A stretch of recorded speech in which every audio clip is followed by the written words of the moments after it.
প্রিয় সপ্তম শ্রেণীর শিক্ষার্থীরা, আমরা আজকে তোমাদের 7.3 অনুশীলনীর সপ্তম পাঠের ক্লাসটা করছি। আগের পাঠগুলো যারা দেখোনি, আমরা ভিডিওর নিচে ডেসক্রিপশন বক্সে প্লেলিস্টের লিংকটা দিয়ে দেবো, সেখান থেকে দেখে নেবে। আজকে আমরা যদিও লাস্ট অঙ্কটা করছি অনুশীলনীর 15 নম্বর যে সৃজনশীলটা ছিল, কিন্তু আমরা উদাহরণের অঙ্কগুলো করবো জন্য আমরা লাস্ট পার্ট বলছি না। তো উদ্দীপকটা ছিল এরকম: ঢাকা এবং আরিচার মধ্যবর্তী দূরত্ব হচ্ছে 77 কিলোমিটার। একটা বাস ঘন্টায় 30 কিলোমিটার বেগে ঢাকা থেকে আরিচার পথে রওনা দিল। অপর একটা বাস আবার উল্টা থাকে, অর্থাৎ 40 কিলোমিটার বেগে আরিচা থেকে ঢাকার পথে একই সময় দুইজনই রওনা দিয়েছে। আর বাস দুটি ঢাকা থেকে x কিলোমিটার দূরে মিলিত হলো। ক নম্বরে চাওয়া হয়েছে বাস দুটি আরিচা থেকে কত দূরে মিলিত হবে তা x এর মাধ্যমে প্রকাশ করো। তো এটা করতে গেলে আসলে আমরা যদি একটা চিত্র এঁকে নিই, তাহলে বিষয়টা খুবই ভালোভাবে বোঝা যায়। তো আমরা যদি এরকম একটা দেখি যে এটাকে আমরা ধরলাম যে এটা আমাদের হচ্ছে ঢাকা, আর এটা হচ্ছে আমাদের আরিচা। এই দুইটা জায়গার মধ্যবর্তী দূরত্ব দেয়া ছিল 77 কিলোমিটার।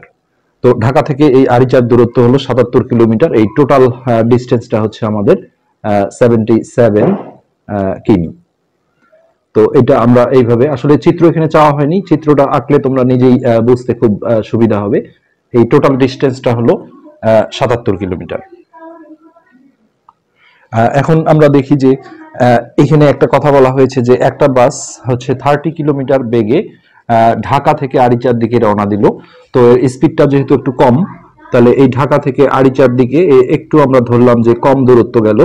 হ্যাঁ, তো এইটা হলো আমাদের ঢাকা থেকে এই 30 কিলোমিটার স্পিডে রওনা দিয়েছিল, অর্থাৎ 30 কিমি পার ঘন্টা। এই স্পিডে এই বাসটা এখান থেকে রওনা দিল ঢাকা থেকে। ঠিক একই সময়ে এই আরিচা থেকেও একটা বাস রওনা দিয়েছে হচ্ছে ঢাকার উদ্দেশ্যে।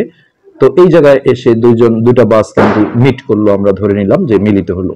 তো এই বাসটার স্পিড ছিল হচ্ছে 40 কিলোমিটার পার ঘন্টা, প্রতি ঘন্টায় 40 কিলোমিটার করে। তার মানে এটা না যে এই বাসটার স্পিড 30 কিলোমিটার পার ঘন্টা বলে এই দূরত্বটা যে 30 কিলোমিটার তা কিন্তু না। বাসটার স্পিড ছিল প্রতি ঘন্টায় 30 কিলোমিটার করে যায়, আর এই বাসটার স্পিড ছিল প্রতি ঘন্টায় 40 কিলোমিটার করে যায়। এখন এইখানে দেখো এক্স যেটা বলা আছে, এটা হচ্ছে এই যে এখানে দেখো একই সময় রওনা দিল বাস দুটি ঢাকা থেকে x কিলোমিটার দূরে মিলিত হলো। তো এটা যদি মিলিত স্থান হয়, তাহলে ঢাকা থেকে x কিলোমিটার দূরে যদি মিলিত হয়, তাহলে এই দূরত্বটা কিন্তু হলো x কিলোমিটার। আর চাওয়া হয়েছে আরিচা থেকে কত দূরে মিলিত হলো, অর্থাৎ এই ডিস্টেন্সটা চাওয়া হয়েছে। তো সিম্পলি টোটাল দূরত্বটা যদি 77 কিলোমিটার হয়, তার মধ্যে এতটুকু অংশ যদি এক্স হয়, তাহলে বাকিটা নিশ্চয়ই মোটটা থেকে এক্স বিয়োগ করতে হবে। এটা করলেই কিন্তু আমরা এক্স এর মাধ্যমে এই আরিচা থেকে মিলিত স্থানের দূরত্বটা পেয়ে যাব। তো প্রথমে আমাদের লিখতে হবে, দেওয়া আছে টোটাল দূরত্বটা, যেগুলো আমাদের প্রয়োজন হবে সেগুলো আমরা আগে তুলে নেব। তো দেওয়া আছে ঢাকা থেকে আরিচার দূরত্ব হচ্ছে 77 কিলোমিটার। আরিচার যেটা আমাদের টোটাল দূরত্ব দেওয়া ছিল, দূরত্ব হচ্ছে 77 কিমি। এখানে আমাদের স্পিড বা গতিবেগ গুলোর প্রয়োজন হবে না, আমরা এটা তুলব না। তারপরে আমরা বলবো ঢাকা থেকে মিলিত স্থানের দূরত্ব, এটাও আসলে দেওয়াই ছিল।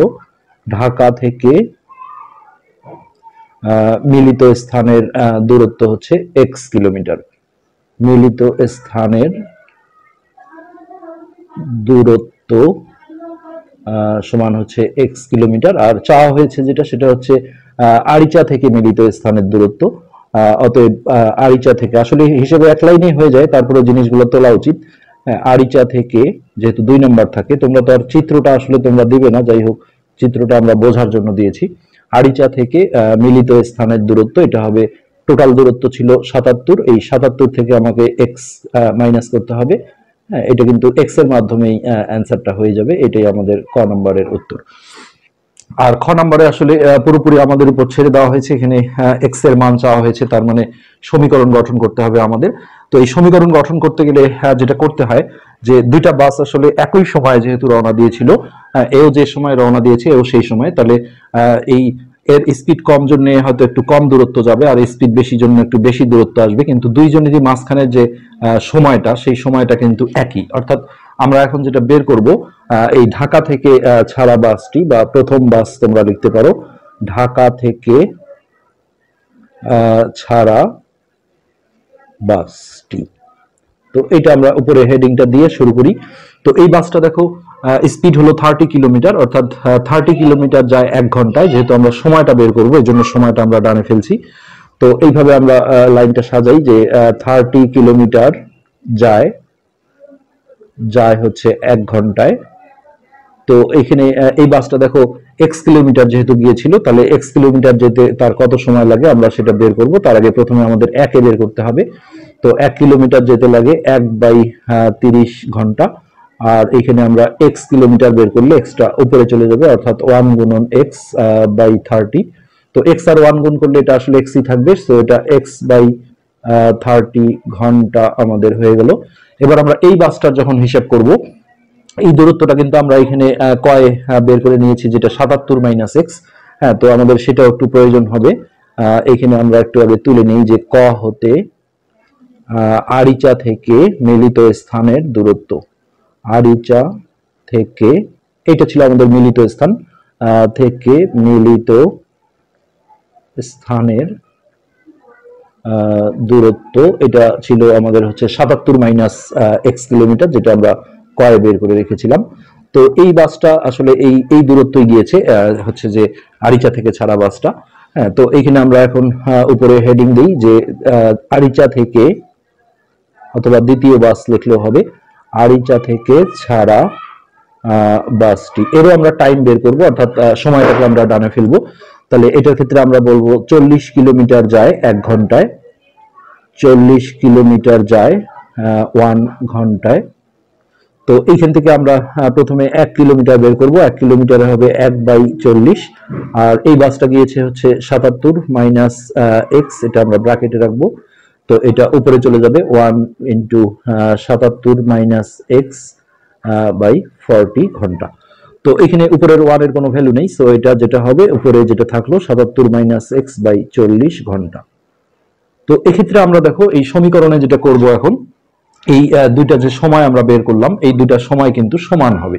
কেননা মাঝখানে যে সময়টা পার হয়ে গেছে, এর স্পিড বেশি হওয়ার কারণে একটু বেশি দূরত্ব আসছে, আর এর স্পিড কম হওয়ার কারণে একটু কম আসছে। কিন্তু মাঝখানে যতটুকু সময় অতিবাহিত হয়েছে, দুইজন যেহেতু একই সময় ছেড়েছিল, যার কারণে এই সময়টা কিন্তু সমান। এটা দিয়ে আমরা সমীকরণটা গঠন করে ফেলবো। তাহলে প্রশ্ন মতো একদিকে রাখবো আমরা x/30, আর একদিকে রাখবো হচ্ছে এইটা, অর্থাৎ 77 - x/40। তো এটা যেহেতু ভগ্নাংশ, আমাদের আড়াআড়ি গুণন করতে হবে কোনাকুনি, এই কোণার সাথে এই কোণা আর এই কোণার সাথে এই কোণা। তাহলে বড় এক্স এর কোণাটা এই পাশে থাকলে সুবিধা হয়। এটা যেহেতু 40x হবে 40, আর এটা 30x, তো এই কোণাটা আমরা এই পাশে রাখি। তাহলে 40x = এটা দিয়ে আমরা এই দুটোকেই গুণ করতে হবে আসলে। তো এই গুণনটা না করে আমরা যদি এইভাবে রাখি 30 × 77 - x, নেক্সট লাইনে আমরা পরবর্তী এই লাইনে যদি গুণটা করি, তাহলে এটা হবে 40x = এটার সাথে এটা গুণ করলে 0, 3 × 21 এর 1 হাতে 2, 3 × 21 আর 1 22, তাহলে 2210 মাইনাস এটার সাথে এটা গুণ করলে হবে 30x। এবার -30x টাকে আমরা বাম পাশে প্লাস করে নিয়ে আসলে 40x প্লাস হচ্ছে 30x = 2210টা আমরা ডান পাশে রাখলাম। তো এরপরে এটা যোগ করে হবে আমাদের হচ্ছে 70x 70x সমান হচ্ছে 2210। এর পরের লাইনে আমরা x = 70 ভাগ গুণন আছে, ওই পারে গেলে ভাগ হয়ে যাবে, তাহলে কিন্তু আমরা x এর মান পেয়ে যাব। তাহলে বা x = হচ্ছে 2210 ভাগ হচ্ছে আমাদের 70।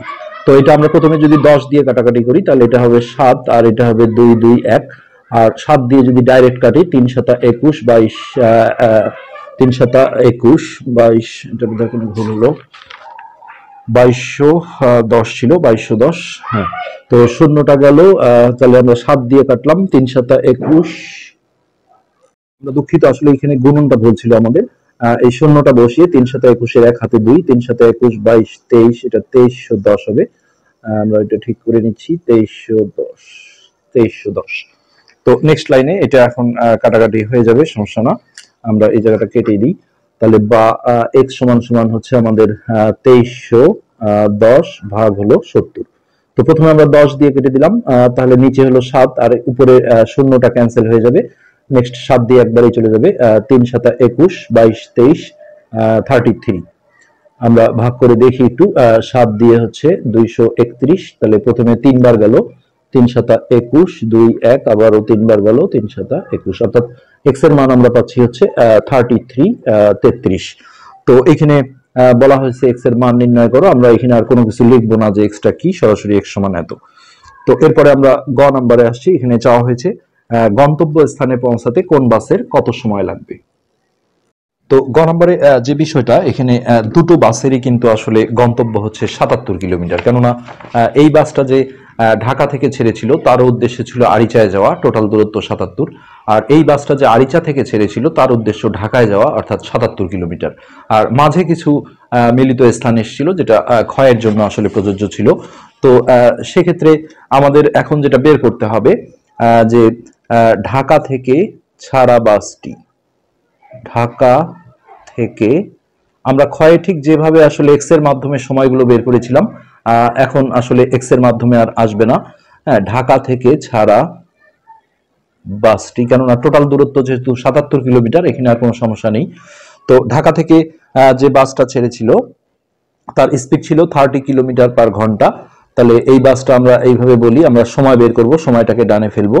30 কিলোমিটার যায় 1 ঘন্টায়, 1 ঘন্টায়। তাহলে এর গন্তব্য ছিল 77 কিলোমিটার। তাহলে 1 কিলোমিটার যায় 1/30 ঘন্টায়।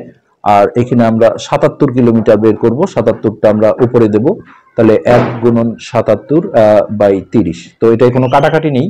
হ্যাঁ, তো এটার ক্যালকুলেশনটা একটু সমস্যা আছে, সেটা আমরা একটু শিখিয়ে দিচ্ছি তোমাদের। প্রথমেই এটা যেটা করতে হবে, রাফে ভাগ করে আগে মিশ্র ভগ্নাংশে প্রকাশ করতে হবে সমস্ত। তাহলে 30 দুগুণে 60, তো 7 1। তো এটা সমস্ত করলে যেটা হবে 2 সমস্ত, ভাগশেষটা হচ্ছে যে এখানে একটা প্রকৃত ভগ্নাংশ তৈরি হতে হয়, ভাজকটা নিচে আসে আর ভাগশেষটা উপরে চলে যায়। হ্যাঁ, এত ঘন্টা। তো এটা এক ধরনের উত্তর, কিন্তু উত্তরমালায় যেটা করেছে আসলে ঘন্টা মিনিটে প্রকাশ করেছে, আমরাও তাই করব। তো এটার বুদ্ধি হলো যে এটা প্রথমে আলাদা আলাদা করে নিতে হয়। 2 ঘন্টা যোগ এটাকে আমরা আলাদা করে নেব 17/30 ঘন্টা।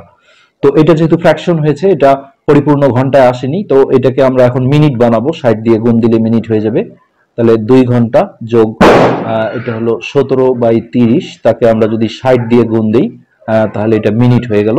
30 দিয়ে আমরা যদি এটাকে কাটাকাটি করি 2, তাহলে 17 দুগুণে 34, আর লাস্টে আমরা যোগ চিহ্নটা ছেড়ে দিলে এটা 2 ঘন্টা 34 মিনিট অ্যান্সার হয়ে গেল। এটা ঢাকা থেকে ছাড়া বাসটার সময় বের হয়ে গেল। তো এবার হচ্ছে যে আরিচা থেকে ছাড়া বাসটারও একইভাবে আমরা বের করব। আরিচা থেকে ছাড়া বাসটি, তো এর স্পিড ছিল 40 কিলোমিটার। তাহলে আমরা এইভাবে লিখব 40 কিমি যায় 1 ঘন্টায়। তো এরও গন্তব্য 77 কিলোমিটার, অর্থাৎ 1 কিলোমিটার যেতে লাগে 1/40 ঘন্টা। আর এখানে আমরা 77 কিলোমিটার যখন বের করব, 77টা আমরা উপরে দেব, দিয়ে এটাও আমরা আগে মিশ্র ভগ্নাংশে প্রকাশ করে নেব। 77কে আমরা 40 দিয়ে আগে ভাগ করে নেব, 40 ওকে 40, তাহলে 7 4 আছে, 7 হবে 3, অর্থাৎ এটা যেটা হবে 1 সমস্ত, নিচে হবে 40 আর উপরে যাবে 37 এত ঘন্টা। তো এখান থেকে আমরা আলাদাভাবে যদি কত ঘন্টা কত মিনিট চাওয়া হয়, আমরা আলাদা করে নেব। এটা প্রথমে লিখব 1 ঘন্টা যোগ 37/40 ঘন্টা। তারপরে এই ঘন্টাটাকে আমরা মিনিট করে নেব এইভাবে, 1 ঘন্টা যোগ 37/40, একে আমরা 60 দিয়ে গুণ দিয়ে এখানে মিনিট করে নিলাম। তারপর এটা আমরা এখন একটু কাটাকাটি করব। তো এই জায়গাটা আমরা হচ্ছে যে 20 দিয়ে কাটাকাটি করব, 20 দুগুণে 40 আর এটা 3 20 60। তো নেক্সট পরের লাইনে যেটা হবে 1 ঘন্টা যোগ এই দুটো গুণ করে নেব আমরা, 3 7 21 এর 1 হাতে 2, 3 3 9 10 11, 111/2 মিনিট।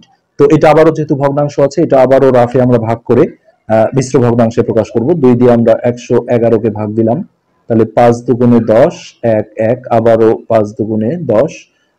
তো এটা সমস্ত করলে যেটা হবে, প্রথমে আমরা 1 ঘন্টাটা ঠিক রাখলাম, আর এর বদলে আমরা লিখব 55 সমস্ত 1/2 মিনিট।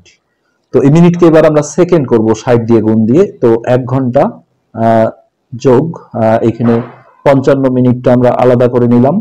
হ্যাঁ, আর 55 মিনিটকে আলাদা করে নিয়ে এখানে আমরা নর্মালি বুঝতে পারছি যে হাফ মিনিট মানে হচ্ছে যে 60 সেকেন্ডে যদি 1 মিনিট হয়, হ্যাঁ, তাহলে হাফ মিনিট মানে হচ্ছে 30 সেকেন্ড।